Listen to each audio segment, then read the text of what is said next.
गुरुजी, मैं आपसे पूछना चाहती हूँ कि भगवान को भोजन का भोग लगाना चाहिए कि फल या मेवे का? भगवान को भोजन का भोग लगाएं या फल या मेवे का लगाएं, ड्राई फ्रूट्स का लगाएं।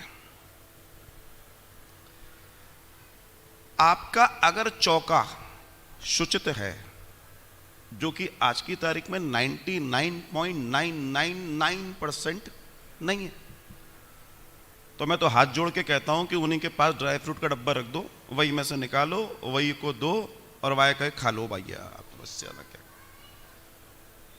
वही। अब क्या कर सकते हो? तो ये चीजें जाननी और समझनी वास्तव में अच्छा प्रश्न है।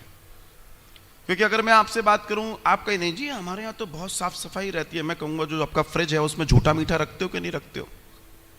आपका फ्रिज क्या बहुत पवित्र है? उस पवित्र के अंदर तुम कोई भगवान का भोग और उसी के लिए रात को मेवा ला के रखा, सुबह उसके गुलाब जामुन बनाने वाले हो। झूठा तो पहले ही हो गया, अशुद्ध तो पहले ही हो गया। दूसरे दर्शन में चलते हैं। आपका जो प्लेटफॉर्म है उसी के साथ वो सिंक लगा हुआ है, जो कि अपने आप में महापाप है, लेकिन उसको रोक नहीं सकते आप। आपके प्लेटफॉर्म पे झूठी थालियां रखी जा रही हैं जिस पर आप भोग बनाने की बात कर रहे हो। कहां से संबंधित कर? आप बता दीजिए ना मुझे। मैं अगर गिनाने बैठूंगा तो आप कहोगे महाराज शांत हो जाओ, शांत हो जाओ, गाय का दूध डाल देते हैं, शांत हो जाओ। इतनी सारी चीजें हैं जो हम गलत, मगर हमारी लाइफ स्टाइल वैसी हो गई। आपके जो घी तेल हैं वो सब संक्रमित है, पूरा किचन संक्रमित है। फिर हम कहते हैं भगवान को भोग, तो आहार ही शुद्ध नहीं है तो ठाकुर जी को क्या लगाओगे? फिर ठाकुर जी प्रसन्न कहां से होंगे? पहला दर्शन तो आपका चौका है, और उस चौके में से दुनिया के सबसे ज्यादा पाप हो रहे हैं। वही चौका पाप करवा रहा है। दुनिया का सबसे बड़ा पाप है कि अपना झूठा कभी किसी को नहीं खिलाओ, या किसी का झूठा किसी को नहीं खिलाओ, और वो हो रहा है।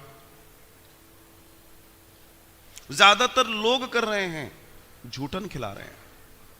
कैसे? आजकल एक ट्रेंड चल गया आपके यहां, ड्राई फ्रूट्स की प्लेट का। जो आया उसके आगे सरका देते हो। नॉर्मल मैंने देखा है, जो आया उसके आगे वो ड्राई फ्रूट की प्लेट सरका दी। उसको भी मालूम है मुझे झूठा करना है, खाना नहीं है। उसको भी मालूम है ये खाने के लिए नहीं दिए, ये सिर्फ स्पर्श करने के लिए दिए। एक आध दो काजू खा ले, दो चार किशमिश खा ली हो, इससे ज्यादा खाएगा तो ध्यान रखना, अगली बार तेरे यहां के पूरा डब्बा जिम में भर के ले आएंगे। वही प्लेट आप जो नेक्स्ट आपके यहां गेस्ट आ रहा है उसको दे रहे हो, फिर नेक्स्ट को दे रहे हो, फिर नेक्स्ट को। भगवान ना करे कभी कोई ब्राह्मण साधु संत आ जाए, उसको भी तुमने परोस दी, तुमने तो अपना जीवन का सत्यानाश ही कर लिया। और अपने आप को हम शुचित कहते हैं। बताइए पॉइंट की बात है कि नहीं है? यही गड़बड़ हो रही है। पूछें गुरुजी, जैसे बाजार से मिठाइयाँ आती तो अपन बहुत शौक से भगवान को भोग लगाते, तो वो भी नहीं करना चाहिए? हाँ, ये भी प्रश्न उचित है। बैठ जाओ। हम लोग बाजार से मिठाई लाते हैं, तो अब यहां पर हम क्या करेंगे?